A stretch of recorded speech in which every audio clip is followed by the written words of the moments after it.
Segundo Timóteo, capítulo 2, verso 17, Paulo compara o falso ensino da palavra de Deus à gangrena. E o que é gangrena?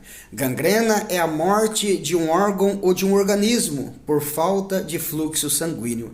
A gangrena, ela impede que o sangue circule por outros órgãos ou por outros membros do corpo.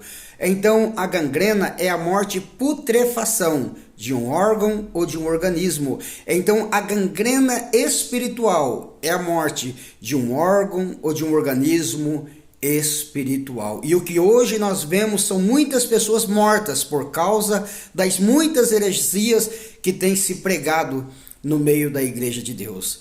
Hoje nós vemos pregadores, profissionais de púlpitos, que antes de pregarem as suas heresias, primeiro eles colocam fundo musical para insuflar as emoções das pessoas, para emotivar emocionalmente as pessoas, para que as pessoas recebam melhor os seus falsos ensinos, as suas heresias. É como que se colocasse um sapo vivo dentro de uma bacia de água fria, colocasse no fogo e acendesse o fogo lentamente.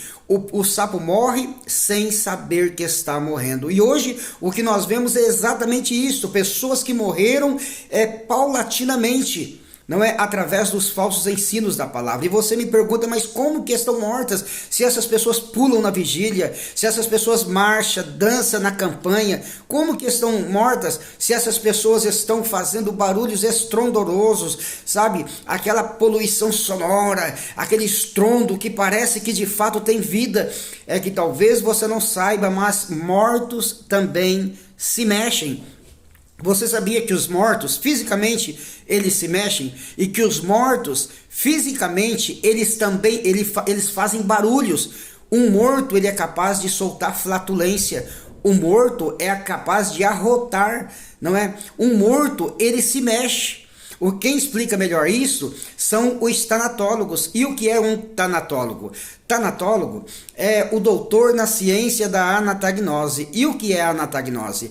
A anatagnose é o estudo do diagnóstico da morte por interferência da análise dos fenômenos cadavéricos abióticos transitivos. E o que é um fenômeno cadavérico abiótico transitivo? Quando vem do latim, essa palavra significa rigor mortis, mas quando vem do português é apenas espasmos. Isso significa dizer que o morto, fisicamente, ele se mexe. Por quê? Porque ele tem espasmos. Ele, no processo de enrijecimento químico, os membros, os músculos se contraem e ele se mexe. E ele faz toda esta movimentação, mas ele não está vivo, ele está morto. Então você olha para essas pessoas, parece que estão vivos, mas não estão. Que poder é esse que os faz dançar na vigília, marchar na campanha e que não os leva a se apetecer pela palavra de Deus, a sentir fome? Porque os mortos não apetecem por alimento, eles não sentem fome, sede fisicamente. Espiritualmente, uma pessoa morta não sente fome, não sente sede pelas coisas de Deus. Essas mesmas pessoas que pulam nas campanhas, que pulam na vigília, que pulam no monte, essas pessoas não aparecem na escola dominical, não aparecem num culto de ensino. Essas pessoas não têm prazer de ouvir o ensino da palavra de Deus. Se não houver aquela pessoa que surge dizendo que Deus mandou falar, para eles não é Deus no negócio, não é? Então o que vemos são pessoas que não tem prazer nas coisas de Deus, não sente fome pela palavra de Deus, não sente desejo pelas coisas de Deus. São pessoas que estão mortas, mas não têm consciência da sua condição diante de Deus, porque uma pessoa viva, ele tem prazer pela lei do Senhor, ele tem prazer em ler a Bíblia, em ler a palavra, em aprender da palavra, em estar numa escola dominical, num culto de ensino. Eles têm prazer de evangelizar, de falar de Jesus, de ensinar a palavra de Deus, não chamar simplesmente para um culto de campanha. Isso não é evangelizar. Evangelizar é ensinar o plano da salvação, é explicar o propósito, a razão, o porquê Jesus nasceu, morreu, ressuscitou, voltou para o céu e vai voltar para buscar a tua igreja. E as pessoas simplesmente surgem com promessas vazias de significado. Muitas pessoas tiveram suas vidas destruídas, suas famílias destruídas por causa desses pseudos profetas que falaram coisas que não se cumpriram, porque na verdade são mais do que pecadores. dizem que são mais do que vencedores, mas são mais do que pecadores. Por quê? Porque, na verdade, primeiro, porque Deus não falou. Segundo, porque não se cumpriu aquilo que eles disseram. Então são muito mais do que mentirosos, muito mais do que pecadores.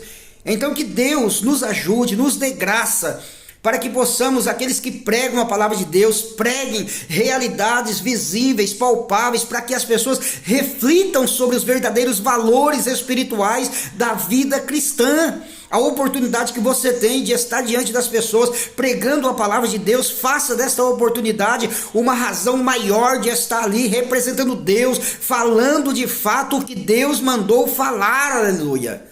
Glória a Deus. A Bíblia nos diz em Ezequiel 33, que olha, se o povo daquela terra souber que a espada vem sobre a terra, e eles pegaram um homem dos seus limites, e o constituir como profeta, e aquele homem, aquele profeta, aquele atalaia da verdade, saber que vem a espada e tocar a trombeta e avisar o povo, e aquele povo que ouviram o soar da trombeta não se der por avisado, a culpa será deles mesmos, pois ouviu o sonido da trombeta e não se deu por avisado. Mas se aquele da atalaia ouvir que a espada vem sobre a terra e avisar e não avisar o povo, e aquele povo perecer, a culpa será do atalaia, pois soube que a espada viria e não avisou o povo. Então, que possamos representar de fato aquilo que Deus nos manda falar, que possamos pregarmos, não é aquilo que muitas das vezes as pessoas não querem ouvir, mas são as palavras que vão nortear, que vão dar um norte, que vão dar um rumo, e o rumo é o céu. Deus abençoe.